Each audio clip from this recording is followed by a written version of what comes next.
Welcome my new video. তো আজকে আমি তোমাদের সামনে শুরু করতে চলেছি একটা নতুন ভিডিও।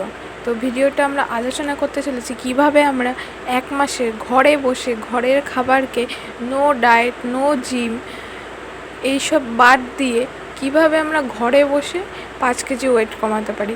তো এখনকার ব্যস্ততম জীবনে আমাদের বিভিন্ন ডায়েট মেনে চলা, তারপরে জিমে গিয়ে সময় ওয়েস্ট করা, সেটা আমাদের পক্ষে সম্ভব না। তো আমরা এখন কিভাবে সেটা করতে পারি, তো তোমাদের স্টেপ বাই স্টেপ আমি বলতে চলেছি। তো শুরু করা যাক। প্রথমে আমি কিছু এক্সারসাইজের কথা বলছি, যেটা আমি এই ভিডিওর লাস্টে দেখাবো। Exercise must be important. কেন ইম্পর্টেন্ট?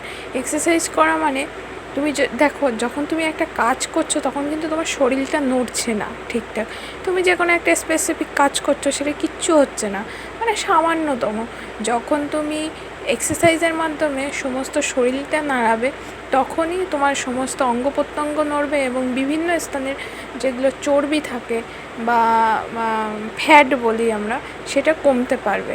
তো তারপর এরকমভাবে আমরা যদি বেশি না, তুমি সকালে উঠে প্রতিদিন সকালে উঠে অনলি ফর 10 থেকে 20 মিনিট যদি এই এক্সারসাইজের পিছনে দাও, আর আমি যে রুটিনটা বলবো সেটা যদি একটু মেনে চলো, তো তোমরা দেখবে 1 মাসে 5 কেজি কেন 10 কেজি ওয়েটও কমাতে পারবে। যে একদম প্রপার মেনে চলবে সে একদম 10 কেজি ওয়েটই কমাবে।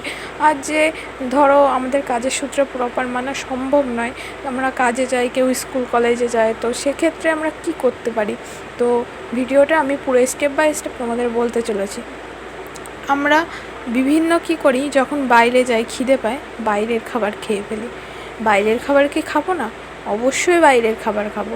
বাইরের খাবার আমরা কীরকম খেতে পারি? সপ্তাহে একবার, প্রত্যেক সপ্তাহে একবার, মানে মাসে 4 বার খেতেই পারি। আর বাইরের খাবার খাবো, এটা মেনে মাথায় রেখে চলতে হবে। বাইরের খাবার খেলেও কোনটাই আমার ফ্যাটটা কম থাকবে। যেমন ধরো বাইরের খাবার যদি খাই বিকেলের দিকে, ধরো আমাদের স্বাভাবিক একটু খেতে ইচ্ছে করে, যদি সেক্ষেত্রে আমরা ফুচকা খাই, তাও অনেকটা ফ্যাট আমাদের শরীরে গেন হয় না, কারণ ফুচকায় যেহেতু টক জল থাকে। তো তোমরা ফুচকাটা খেতেই পারো, বিভিন্ন খাবার খেতেই পারো। যেমন ধরো অয়েলি খাবার, বিরিয়ানি তোমরা খেতেই পারো। বিরিয়ানি প্রতিদিন খেও না, সপ্তাহে একদিন করে যদি বিরিয়ানি খাও, আর এক্সারসাইজটা যদি মাথায় রেখে চলো, প্রতিদিন সকালে করো, তাহলে আশা করি কোনো প্রবলেম হবে না। তো এক্সারসাইজ মাস্ট বি ইম্পর্ট্যান্ট, আগেও বলেছি। কারণ দেখো, তুমি কোনো ডায়েট করবে না, কোনো জিমে যাবে না, তাহলে কীভাবে ওয়েটটা কমাবে? এটাও তো বুঝতে হবে, কিছু না কিছু করতেই হবে। তো আমি 10টা ব্যায়াম দেখিয়ে দেবো, সেটা করলে আশা করা যায় তোমাদের ওয়েটটা কমে যাবে। তো অন্তত কিছু না হলেও 5 কেজি কমসে কম 5 কেজি কমবে।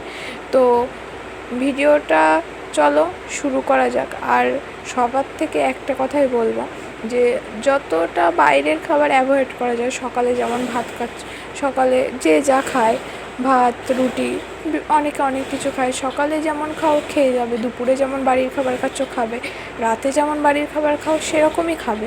আমি বলছি না এক্সট্রা করে তুমি কোনো ফুড। আমি এখন পরপর স্টেপ বাই স্টেপ তোমাদের ব্যায়ামগুলো দেখিয়ে দিচ্ছি। প্রথমে আমরা 5 মিনিট জগিং করে নেব। তো এই ছোট জায়গা বুঝতে পারছি একটু প্রবলেম হবে আমার, কিন্তু তাও কিছু করার নেই। তোমাদের জন্য ভিডিওটা আমি ঘরে বসেই করছি। প্রথমে 5 মিনিট জগিং করে নিচ্ছি।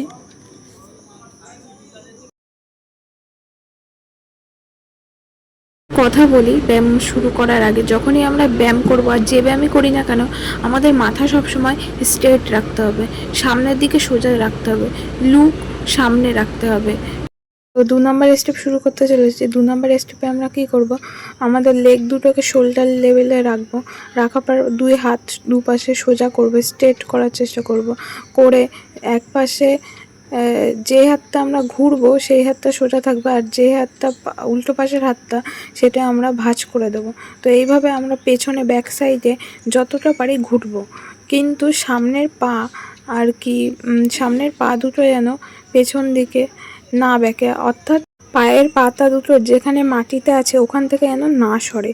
কোনো মতে পায়ের পাতা দুটো সরানো যাবে না, কিন্তু তুমি বডিটাকে যতটা পারো রোটেট করতে পারবে। এইভাবে এটা গুনে গুনে 10 বার করবে। প্রথম যে ব্যায়ামই করো না কেন, যেদিনই করো, প্রথম থেকে 10 বার করবে।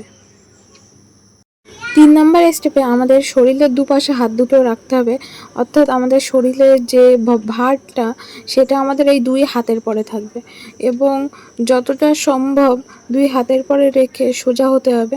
হওয়ার পর 2 পাটা বারবার ভাঁজ করতে হবে। তো ভাঁজ করে নিজের শরীরের কাছে আনতে হবে, আবার দূরে নিতে হবে। এইভাবে এটাও 10 বার কন্টিনিউ করতে হবে। স্টেপ নাম্বার 4, দুটো পা একসাথে আমাদের আস্তে আস্তে তুলতে হবে এবং 90 ডিগ্রি অ্যাঙ্গেলে হোল্ড করে রাখতে হবে। এটা তোমাদের 10 মিনিট রাখতে হবে।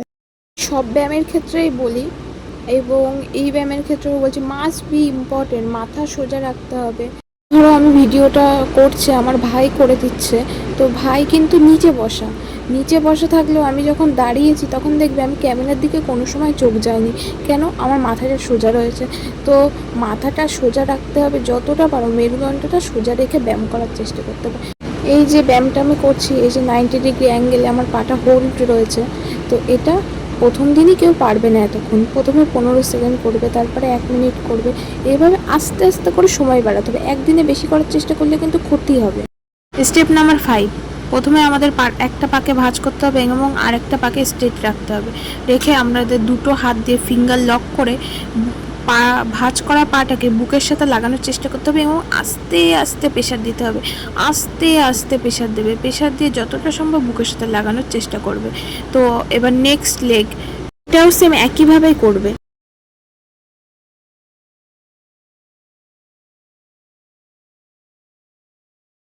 তারপর আমি দেখাতে চলেছি, দুটো লেগ একসাথে ভাঁজ করতে হবে এবং ফিঙ্গার লক করে আমাদের নাকটা হাঁটুর সাথে ছোঁয়ানোর চেষ্টা করতে হবে। প্রথমে আস্তে আস্তে করব। স্টেপ নাম্বার 7, দুটো পাকে ভাঁজ করতে হবে এবং 2 হাত দিয়ে গোড়ালি ধরতে হবে এবং আস্তে আস্তে আমাদের পেটটা আর বুকটা তুলতে হবে উপরে উপরে, up down, up down, up down, up down, up down, up down, up down, এইভাবে 10 বার করবে। স্টেপ নাম্বার 8, হাত দুটো বুকের সাইডে রাখতে হবে এবং আস্তে আস্তে আমাদের সামনের দিকে শরীরটা পেছনের দিকে নেওয়ার চেষ্টা করতে হবে। এই ভিডিওর বিভিন্ন স্টেপগুলো খুবই সহজ এবং এই ভিডিওটা করা সবার জন্য। কারো যদি শরীরে কোনো অসুবিধা থেকে থাকে তবে সে এর মধ্যে থেকে যে কোনো স্টেপ তোমরা বাদ দিতে পারো। এবার আমি তো তোমাদের শরীরের অসুবিধা না জেনে বলতে পারবো না কে কোন স্টেপটা বাদ দেবে। নেক্সট আমি তোমাদের দেখাতে চলেছি ধনুরাসন। ধনুরাসন তোমরা জেনারেলি জানো সবাই কিভাবে করতে হয়, এবার তাও আমি দেখাচ্ছি তোমাদের। এটা আমাদের শরীরের পক্ষে খুবই উপকারী। তো আমাদের যেমন সামনের দিকটা উঠবে, সেই সাথে সাথে আমাদের লেগের পোর্শনটাও পেছনের দিকটা উপরে উঠে যাবে। যে কোনো ব্যায়াম প্রথম থেকে আস্তে আস্তে করতে হবে যাতে আমাদের শরীরে কোনো পোর্শনে কোনো ক্ষতি না হয়। স্টেপ নাম্বার 10, তো আমাদের আস্তে আস্তে দেখতে পাচ্ছ আমি কিভাবে দাঁড়িয়ে আছি, এরকমভাবে দাঁড়াতে হবে এবং একবার ডান সাইডে হেলতে হবে, একবার বাঁ সাইডে হেলতে হবে, ডান সাইডে হেলতে হবে, বাঁ সাইডে, এভাবে আমরা 10 বার কন্টিনিউ করব। তোমাদের কারো শরীরে যদি কোনো সমস্যা থেকে থাকে এবং এই সাধারণ ব্যায়ামগুলো করতে গেলে যদি তোমাদের কোথাও পেন হয় তবে সেই ব্যায়ামটা তুমি অ্যাভয়েড করবে। আমি বারবার বলছি সেই ব্যায়ামটা কিন্তু অ্যাভয়েড করবে। বেশিভাবে করতে গেলে কিন্তু হিতে বিপরীত হয়ে যাবে। তোমাদের যদি ভিডিওটা ভালো লেগে থাকে তবে আমাকে কমেন্ট করে জানিও এবং এরকম বিভিন্ন ব্যায়ামের বিভিন্ন টিপস পেতে আমাকে সাবস্ক্রাইব করে রাখো। আর যারা ফেসবুক থেকে দেখছো তারা ফলো করে রাখো। Thank you watching my video.